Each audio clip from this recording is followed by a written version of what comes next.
largest budget in Illinois state history is now law. That's set to start July 1st. It has to require $750 million plus in tax increases for a variety of different industries. But the governor also proclaiming they are getting rid of the grocery tax, but hidden in some of the bills that are part of this overall package includes allowing for local governments to increase taxes.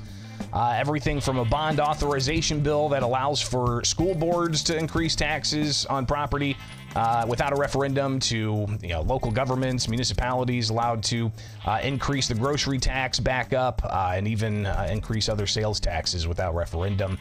So kind of fascinating to see all that play out in real time at the State House.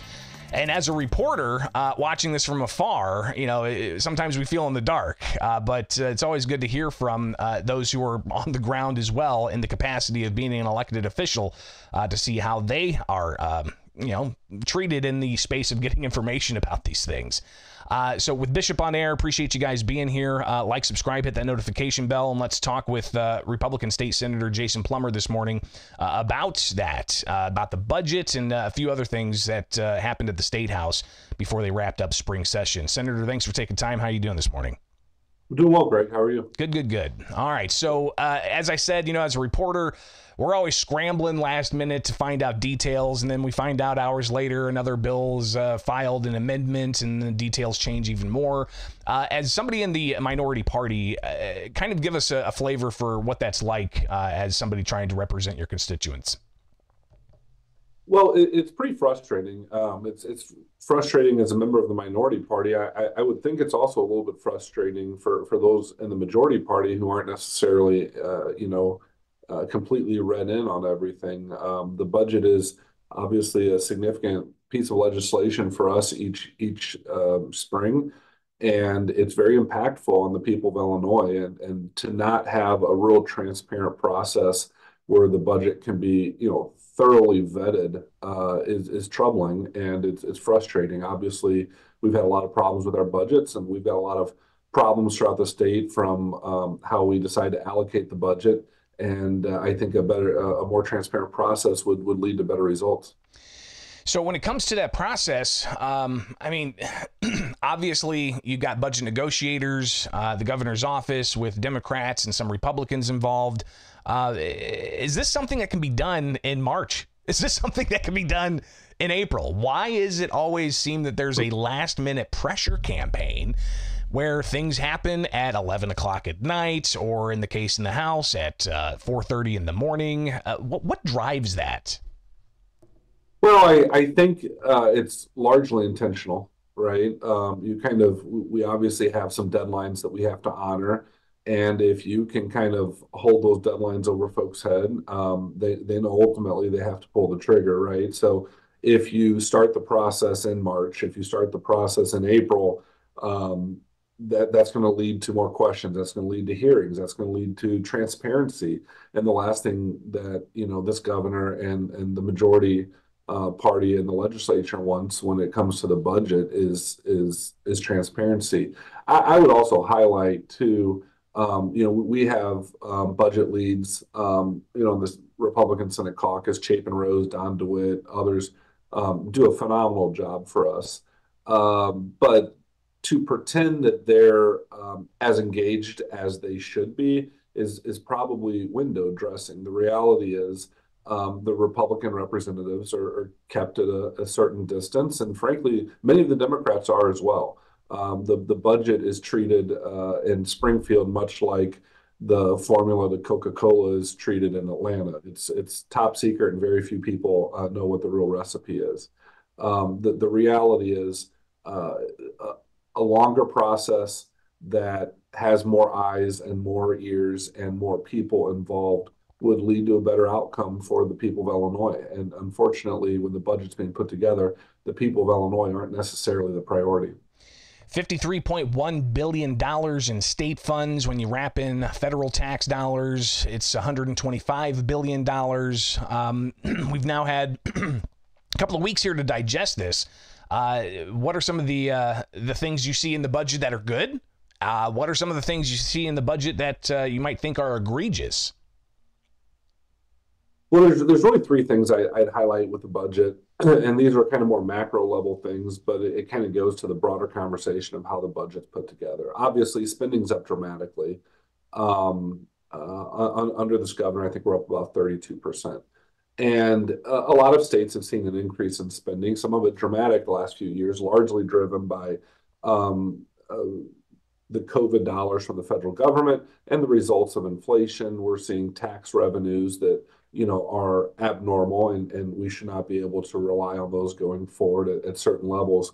And so if you look at the way other states have used this found money, this unique blip of increased revenue, a lot of them have used it to make long-term investments. A lot of them have used it to address holes in their pension system. A lot of them have used this one-time money, this unreliable stream of revenue, for one-time expenses or to fix structural issues their state's facing. That's not what we've done in Illinois. What we've done in Illinois is we've had this flood of money. We've continued to make our minimum statutorily required pension payments, and we've created new programs. We've created whole new departments, and we've created these things that are going to be ongoing expenses for the people of Illinois on the back of what we all acknowledge is one-time money. And so, just from a business standpoint, that's very troubling. I don't know if it's going to be next year or 3 years from now, 4 years from now, but we're going to have significant expenses that are going to be expected to be paid, and our revenue is going to obviously collapse unless we go back to the majority party's favorite ATM, the people of Illinois, and tap them for more money. And what I'm hearing from my constituents and what everyone I think in Illinois has experienced is we're overtaxed. So the use of this one-time money that could have been a real saving grace for some of our more structural issues, and instead of treating it as ongoing revenue and creating an expansion of government, is very problematic.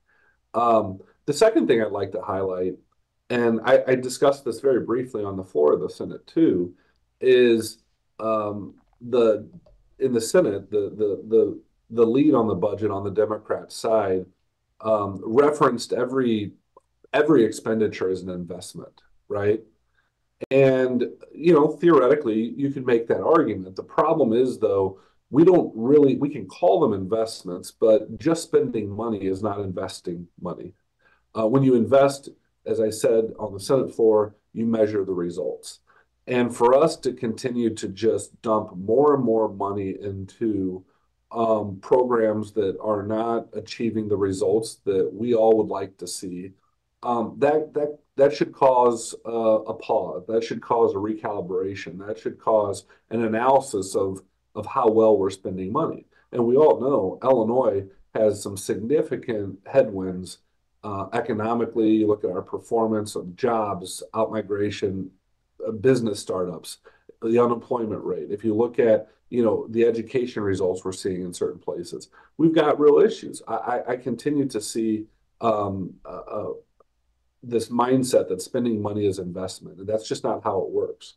The third thing, and possibly the most troubling thing, even though all these three things are kind of troubling, is our priorities and how we allocate the funding. Right now, as we speak, Greg, I mean, today, Centralia Correctional Center, Kaskaskia College, the city of Centralia, Illinois, and some surrounding communities, all of which are in my district, have significant water issues. The last few days, I don't know the status today, but the last few days, they were handing inmates at Centralia Correctional Center 2 bottles of water, I'm told, and they didn't have access to showers or toilets because the water system was out. Kaskaskia College, water system's out. Centralia and some of the surrounding communities, the water system's out.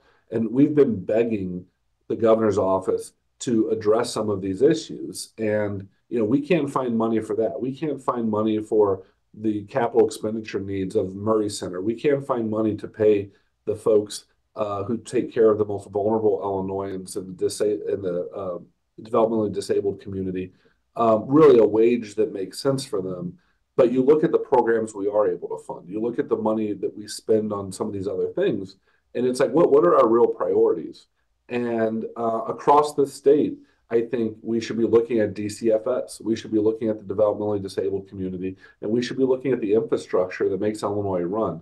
The pet projects, are just too much. I've literally sat in a room and watched some legislators hand out millions and millions and millions of dollars on the phone to, special interests and activist organizations in their districts. And meanwhile, some of the most needy organizations and some of the most vulnerable Illinoisans continue to go without because of the district they live in or the political affiliation of their elected representatives, or frankly, just because of a disinterest from Springfield of their needs. And And so I find those three things problematic, Greg. yeah, and I mean that's not even touching on the $900+ million for non-citizen migrants, welcoming centers, direct assistance for housing and legal services, and even the non-citizen migrant health care program that continues and is even more than what the governor put in the budget for the current fiscal year. Yeah, well, and that's why I said, we could talk about some of the spending that I think most Illinoisans find objectionable, that's taking place instead of funding. I mean, I've got areas in Southern Illinois where young children who have been sexually abused and have real mental health issues have to go 2 hours to find mental health assistance because the state won't fund programs in a multi-county region, but yet we're plowing billions of dollars over the last few years into illegal immigrants. I mean, it's a priority thing, and the people of Illinois are not being prioritized by their state government right now. The stories are endless, and until we really address those three things, accountability, well, transparency on our spending, but then accountability for how those funds are spent. The allocation of the funding, the priorities of the state. Those are the three things. There's no transparency in the process. There's no accountability for the spending, and the priorities that the budget reflects do not represent the priorities of the people who fund the budget. Finally, State Senator Jason Plummer joining us here with Bishop on Air this morning. If you could react to the measure that the governor enacted hastily. I don't think I've seen a piece of legislation advance that quick through the State House since the ban on semi-automatic firearms. But that's the measure the governor signed to block the slating of candidates for the November primary if they didn't run in the November general election if they didn't run in the March primary. A Sangamon County judge knocked that down in a final judgment. I'm not sure if it's going to be appealed. I haven't seen the latest on that, but your reaction to that, because the governor was just in Canada yesterday talking about how the state of Illinois upholds a whole host of issues, women's reproductive rights, but he also talked about voting rights, right? Yeah. So if you could, I mean, what's your take of this mid-year election change, and also the courts saying, no, you can't do this in 2024? Well, I mean, I think to the ruling, I think the courts did what we all anticipated they would do, which was the right thing. As far as the governor's comments, I mean, he's all over the board. I mean, the guy is just he's just politics 24/7, talking points. He'll read whatever the script in front of him says, and we unfortunately know oftentimes it's a bit disingenuous. As far as the actual legislation, and I hate to say this, Greg, but it's the truth. I come from the Metro East, and we've become all too accustomed to this governor and Springfield trying to play in our politics. This piece of legislation was undoubtedly targeted towards a state rep race down here in Madison, St. Clair County. Republicans, especially here in the Metro East, refer to it as the Katie Stewart Protection Act. And that was because the majority party decided that they were concerned about a particular race, and they wanted to deprive people of a choice. And we could point at all the interesting things about the legislation, such as it only applies to the state legislature, doesn't apply to other down ballot races and so forth. But it's a trend, Greg. It's a trend. It's not a one-time thing. I don't know if you recall or not, but 3 or 4 years ago, under Erica Harris is in the state Senate district next to me, but prior to her, there was another state senator who worked with the House to advance a bill to change the dynamics regarding the Metro East Sanitation District, because they weren't happy that the Republican Party had taken a majority on the Metro East Sanitation District which, by the way, is a body that merely tries to protect homes and businesses from catastrophes such as flooding, but it had become a patronage shop for the other party. And Republicans had taken control of it and cleaned it up. And so they played legislative gymnastics to try to turn the governance of that organization back to the Democrat Party against the will of the voters. Then more recently, we had the redistricting of the Madison County judicial subcircuits, which was done in the middle of the night, unlike anything anyone had ever seen before, against the will of the voters once again. And if you dive into the details of that one, it was truly devious. So then sitting here this year, having this piece of legislation come down the pike, get signed into law, I think the whole thing happened in about 36 hours, Greg. I think it passed the House and the Senate in less than 24 hours, and the governor signed it the next morning. But to have that happen, it's wrong, it's unconstitutional, it's offensive, it's disrespectful to the voters. It goes against, all decency that one would expect in government and politics. However, it's a trend. And the trend is when the majority party and this governor do not like what the voters are doing, they try to change the rules on them. And I'm glad to see courts holding people accountable. That's definitely not the only piece of legislation that passed this spring that I think courts will end up tossing out. If this governor wants to continue to put his name on a bunch of unconstitutional legislation, that's his choice to make. But I would personally find it a bit embarrassing. Senator, that measure also included, three questions to ask voters across the state, that non-binding resolutions. One deals with IVF treatments. Another one deals with, property tax relief. And I forget what the third one dealt with. Right. But your thoughts on, especially the property tax side, right? I mean, we have the revenue increase that gives local governments the ability to increase taxes. You've got the bond authorization that allows for school districts to increase property taxes. How genuine do you think that these attempts to ask these questions to voters are for the November election? Well, I mean, it goes back to, what I said about the governor's comments in Canada or wherever, right? I mean, it's just politics 24/7. Those non-binding resolutions had nothing to do with serious reflection of public policy interest from the majority party. They had nothing to do with, taking real feedback from the voters. If you need to do a non-binding resolution on property taxes in Illinois, I think you've been asleep for about 2 decades.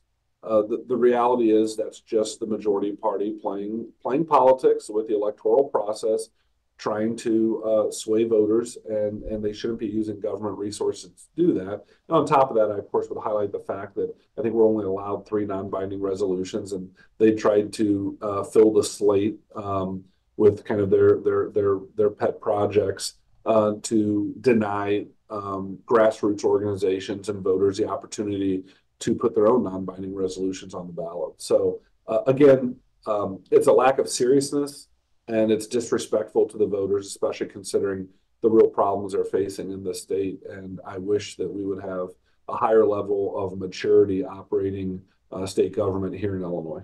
State Senator Jason Plummer, greatly appreciate you taking the time with us. Just looking at the clock here, and holy cow, I've had you for almost 20 minutes, so time flies. Greatly appreciate it. We'll definitely connect again in the near future. State Senator Jason Plummer, appreciate you. Greg, thanks for your time. Have a great day. You too. It is Bishop on Air, and you can find more of similar type of content. Just like, subscribe, and hit that notification bell, and join us each and every weekday morning with Bishop on Air.